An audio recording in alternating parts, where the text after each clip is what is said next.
পার্টির একটা পরম্পরা চিরকাল আছে। এটা একটা সর্বভারতীয় রাজনৈতিক দল, সর্বভারতীয় নেতৃত্ব সবসময় আমাদের কাজের খতিয়ান নেয় এবং পরবর্তীকালে সেই পরিপ্রেক্ষিতে দাঁড়িয়ে তারপরে আগামী যে কর্মসূচি বা আগামী যে কার্যকলাপ হবে তার একটা নির্দিষ্ট রূপায়ণ করে। তো সেই পরিপ্রেক্ষিতে দাঁড়িয়ে মাননীয় অমিত শাহজি আমাদের সংগঠন পর্ব চলাকালীন তিনি এসছেন, সদস্যতা অভিযান এখানটায় হয়েছে, এখানে সংগঠন তৈরি হয়েছে এবং তার পরিপ্রেক্ষিতে দাঁড়িয়ে তিনি কার্যকর্তাদের সাথে সম্বর্ধিত করতে এসছেন, কার্যকর্তাদের উৎসাহিত জানাতে এসছেন। আমরা নিশ্চিতভাবে কার্যকর্তারা তার মাধ্যমে তিনি আসাতে আরও বেশি উৎসাহিত হয়েছে। 2026-এর নির্বাচনটাকে সামনে রেখে আরও কার্যকর্তারা মাঠে যেরকম ছিল মাঠে আগামী দিন আরও বেশি করে নামছে। দীর্ঘ টালবাহানার পরে অর্থাৎ দেখা গেল গত দুদিন আগে আপনাদের রাজ্য সভাপতি নির্বাচিত হলো, অর্থাৎ সেখানে এলেন যে সুকান্ত মজুমদারের জায়গায় এলেন শ্রমিক ভট্টাচার্য। কতটা মানিয়ে নিতে পারবেন আপনারা নতুন রাজ্য সভাপতিকে? প্রথমে টালবাহানার কথাটা নয়, টালবাহানা নেই। আমাদের সংগঠন পর্বে টাইম টেবিল চলে, সেই টাইম টেবিল মতন উনি সভাপতি নির্বাচিত হয়েছেন। এখানে টালবাহানা হয়নি। যেরকমভাবে সংগঠন পর্বে যে সময়ের বিধি করা আছে সেই সময় বিধি অনুসারে উনি সভাপতি নির্বাচিত হয়েছেন। ভারতীয় জনতা পার্টিতে সভাপতি নির্বাচন গণতান্ত্রিক পদ্ধতিতে হয়। সকলের যাদের যাদের মতামত নেওয়া তাদের মতামত নেওয়া হয়। আমরা রাজনৈতিক কর্মী, আমাদের কাছে প্রথম হচ্ছে দেশ বড়, আমাদের বিশেষ করে ভারতীয় জনতা পার্টির কাছে দেশ বড়, তারপরে দল, তারপরে ব্যক্তি। সুতরাং এখানটা মানিয়ে না মেনে নেয়, তিনি সভাপতি নির্বাচিত হয়েছেন, আমরা সভাপতিকে তাকে স্বাগত জানাচ্ছি।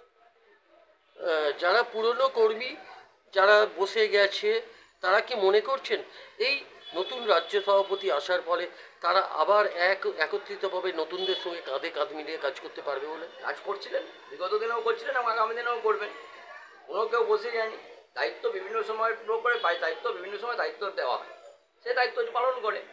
সে দায়িত্ব পালন করতে গিয়ে কারোর দায়িত্ব একটু বেশি থাকে, কারোর একটু কম থাকে, কিন্তু সবাই কার্যকর্তা আছে, কার্যকর্তা ছিল। এটা পরিবারতান্ত্রিক দল নয়, বিভিন্ন সময় পরিবর্তন ঘটে। সুতরাং এই পরিবর্তন অবশ্যই এটা চিরন্তন এবং এই চিরন্তনের মাধ্যমেই হয়। সুতরাং এখানে সবাই মিলে কাজ করছিল বিগত দিনে, আগামী দিনেও নিশ্চিতভাবে কাজ করবে সবাই মিলে। দেখা গেছে প্রাক্তন যিনি রাজ্য সভাপতি ছিলেন অর্থাৎ দিলীপ ঘোষ, তিনি ডাক পাননি যখন শ্রমিক ভট্টাচার্য যখন রাজ্য সভাপতি হচ্ছেন, পরের দিন তাকে দেখা গেল ডুগডুগি হাতে চায়ের দোকানে। কী বলবেন আজকে? এটা কেন্দ্রীয় নেতৃত্বের ব্যাপার আছে এবং তারা হয়তো ব্যক্তিগত অসুবিধাও থাকতে পারে, সেই বিষয়টা তো আমরা জানি না। সুতরাং এই বিষয়টার উপরে মন্তব্য করাটা উচিত নয়।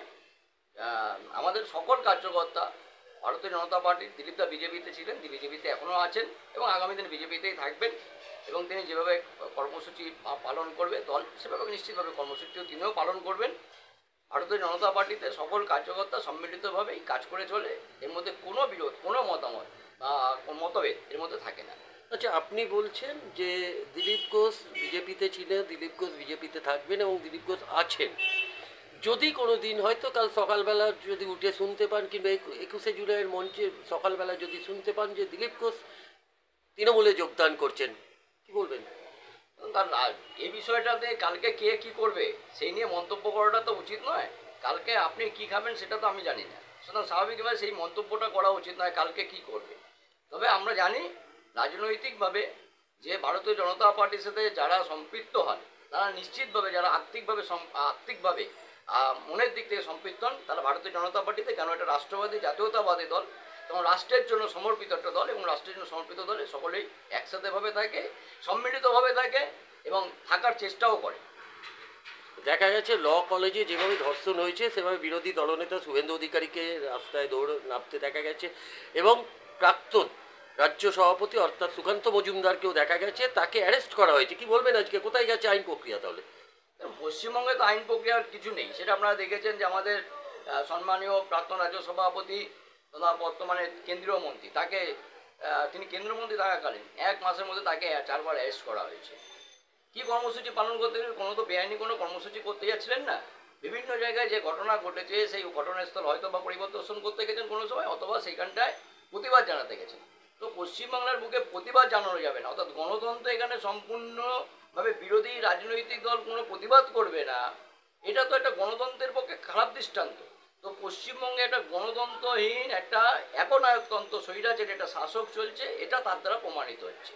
এবং এই স্বৈরাচারী যে শাসক আছে সেই শাসককে 2026-এ বাংলার মানুষ পশ্চিমবাংলা থেকে যেভাবে কংগ্রেস 1975-এ যেভাবে জরুরি অবস্থা জারি করে দিয়ে একটা বাতাবরণ সৃষ্টি করেছিল, গণতন্ত্রকে ধ্বংস করে দেওয়ার চেষ্টা করেছিল, তৃণমূল কংগ্রেস সেই গণতন্ত্রকে ধ্বংস করবার চেষ্টা করছে।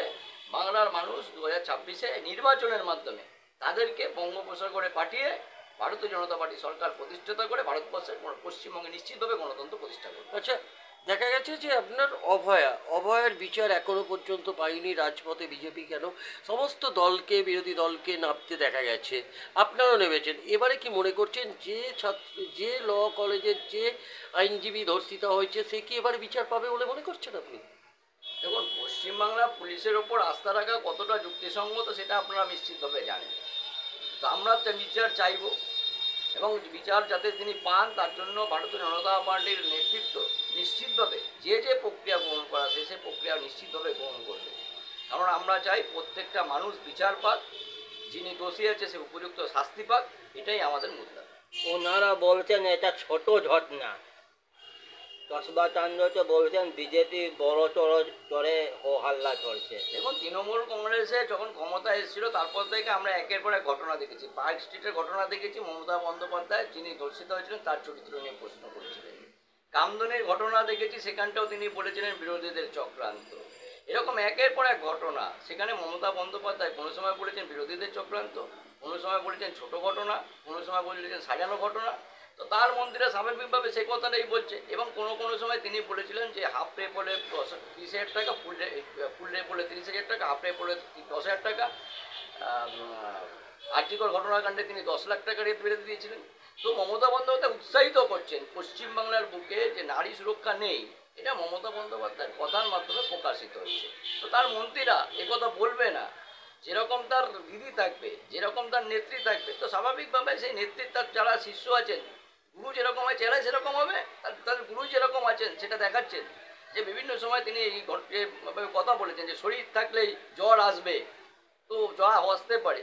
তো এরকম যে ঘটনা, এই ঘটনা আজকে মমতা বন্দ্যোপাধ্যায় প্রমাণিত করেছে যে পশ্চিমবাংলার মা মাটি যা আছে বা পশ্চিমবাংলার যে মাতৃ সমাজ আছে, নারী সমাজ আছে, নারী সুরক্ষা দিতে পশ্চিমবাংলার পুলিশ ব্যর্থ, মমতা বন্দ্যোপাধ্যায় সরকার ব্যর্থ। যেখানে কেন্দ্রীয় প্রতিনিধি দল ল কলেজে যখন ঢুকতে যায়, বিপ্লব থেকে আরম্ভ করে সবাই যখন এসছেন, সেখানেও তারা বাধাপ্রাপ্ত হন, কী বলবেন? বারবার করে একটাই জিনিস যে এই যে ঘটনাগুলো ঘটছে এবং এই ঘটনাগুলো কিভাবে ধামাচাপা দেওয়া যায় তার একটা চেষ্টা চালানো হচ্ছে। এবং এই চেষ্টা চালাতে গিয়েই আজকে কেন্দ্রীয় প্রতিনিধি দলকে, যারা ফ্যাক্ট ফাইন্ডিং কমিটি এসেছিলেন, তাদেরকে ঢুকতে দেওয়া হচ্ছে না। এটা আমরা বিভিন্ন সময় দেখেছি। যেটা কেন্দ্রীয় প্রতিনিধি দল, যে দল সরকারের ক্ষমতাসীন দল, কেন্দ্রীয় সরকারের ক্ষমতাসীন আছে কেন্দ্রে, যে দল পৃথিবীর সর্ববৃহত্তম রাজনৈতিক দল, সেই রাজনৈতিক দল থেকে একটা ফ্যাক্ট ফাইন্ডিং কমিটি এসছে। যদি সৎসাহস থাকতো তাদেরকে ঢুকতে দিত। তার মানে এই সরকারের সেই সৎসাহস নেই, তার মানে দোষী। তাই জন্য তারা কিছু চেপে দেওয়ার চেষ্টা করছেন, কিছু লোকাবার চেষ্টা করছেন। সেই লোকাবার চেষ্টা করতে গিয়েই তারা এই কাণ্ডগুলো বারবার করে ঘটাচ্ছেন। যেহেতু দোষী, স্বাভাবিকভাবে আছে যে দোষী থাকবে সে লোকাবার চেষ্টা করবে, যেটা দোষী প্রমাণিত হচ্ছে তার মাধ্যমে। আচ্ছা, আগামী 18 তারিখে আপনার 18ই জুলাই মাননীয় প্রধানমন্ত্রী পশ্চিমবঙ্গে পা রাখবেন, বলবেন দল আরও কতটা শক্তিশালী হবে, আর 2026-এ কতটা ভালো ফল আপনারা করবেন? ভারতের যশস্বী প্রধানমন্ত্রী নরেন্দ্র মোদীজি শুধু ভারতের নয়, এখন বিশ্বর নেতা পরিগণিত হয়েছে।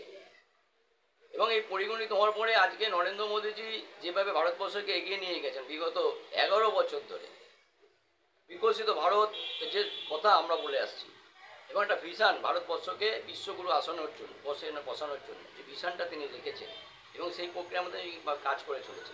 আমরা তার মাধ্যমে বিভিন্ন সময় দেখেছি সেই ঘটনাগুলো বিভিন্ন সময় ঘটেছে। বিকশিত ভারতের যে আর্থিকভাবে সমৃদ্ধি ঘটেছে ভারতবর্ষের বুকে, আজকে ভারতবর্ষের বুকে আজকে বন্দে ভারতের মতন হাই স্পিড ট্রেন এসছে। এরকম বিভিন্ন ক্ষেত্রে ভারতবর্ষ প্রভূত উন্নতি করেছে। তো সেরকম একজন প্রধানমন্ত্রী নিশ্চিতভাবে আসা আমাদের কাছে গর্বের বিষয়, আমাদের কাছে উৎসাহের বিষয়। তিনি যখন আসবেন, আমাদের সম্বোধিত করবেন কার্যকর্তাদের, নিশ্চিতভাবে তারা বেশি করে উৎসাহিত হবে। 2026-এ আপনার বিধানসভা ভোটে মাননীয় প্রধানমন্ত্রীকে কি উপহার তুলে দেবেন এই পশ্চিমবাংলা থেকে? পশ্চিমবঙ্গে সরকার উপহার তুলে দেবে। পশ্চিমবঙ্গে ভারতীয় জনতা পার্টি সরকার গঠন করে তার হাতে আমরা তুলে দেবো, এটাই আমাদের প্রধান। না, টিএমসি নেতারাও তো বলছে আপনাদের কোনো বেশ নেই নিচে লেভেলে। হ্যাঁ, শুধু মিডিয়াতে বসে বড় বড় কথা বলছেন আপনারা, টিএমসি নেতারা বলছে। এটা নিয়ে কি বলবেন আপনারা? টিএমসি যদি বলেই থাকে যে আমাদের কোনো বেস নেই, আজকে এত কেস, এত বিজেপিকে আটকানোর প্রচেষ্টা কেন? বেশ তো বিজেপির নেই, তাহলে এত প্রচেষ্টা কেন তাদেরকে? তাহলে প্রচেষ্টা করার দরকার কি ছিল? বিজেপির মিটিং মিছিল আটকানোর প্রচেষ্টা, বিজেপির রাজ্য সভাপতির প্রোগ্রামকে আটকাবার চেষ্টা, প্রধান বিজেপির যে কোনো কর্মসূচিকে বাধা দেওয়ার চেষ্টা যদি নাই থেকে থাকে, ওনারা ওই স্বপ্নেই থাকুন। নিশ্চিতভাবে বাংলার মানুষ 2026-এ বিজেপিকে এনে প্রমাণিত করে দেবে যে বিজেপির কতটা বেশ আছে। আচ্ছা দাদা, আর লাস্ট প্রশ্ন এটা, আপনারা সব হিন্দু তো আপনাদের তো ভোট দিবে না, অনেক হিন্দু কংগ্রেস আর অন্য অন্য পার্টিতে দিবে, মুসলিমরা ভোট দিবে না, তাহলে কী করে 2026-এ জিতবেন আপনারা? দেখুন, 2026-এ ভারতীয় জনতা পার্টি জিতবে, এটা বাংলার মানুষ সংকল্প নিয়ে রেখেছে। বাংলার মানুষ, বাঙালি হিন্দু যারা আছেন তারা সংকল্প নিয়ে রেখেছেন। ভারত কেশরী ডক্টর শ্যামাপ্রসাদ মুখার্জি বাঙালি হিন্দুদের জন্য একটা হোমল্যান্ড যেটা চেয়েছিলেন, সেটা হচ্ছে পশ্চিমবঙ্গ। সেই পশ্চিমবঙ্গ যাতে আগামী দিনে মুর্শিদাবাদের আজকে যদি বাংলাদেশের মতন পরিস্থিতি সৃষ্টি না হয়, তার জন্য আজকে বাঙালিরা হিন্দুরা বুঝতে শিখেছে। আর বাঙালি হিন্দুরা বুঝতে শিখেছে দেখেই বিভিন্ন জায়গায় আপনারা দেখতে পাচ্ছেন যে প্রতিবাদ পর্যন্ত ঘটছে। তো স্বাভাবিকভাবে তারা সংগঠিত হচ্ছে, সংঘবদ্ধ হচ্ছে এবং সংঘবদ্ধ হয়ে 2026-এ নিশ্চিতভাবে ভারতীয় জনতা পার্টি সরকার পশ্চিমবাংলায় প্রতিষ্ঠিত হবে, জাতীয়তাবাদী রাষ্ট্রবাদী সরকার প্রতিষ্ঠিত হবে। Thank you. ধন্যবাদ।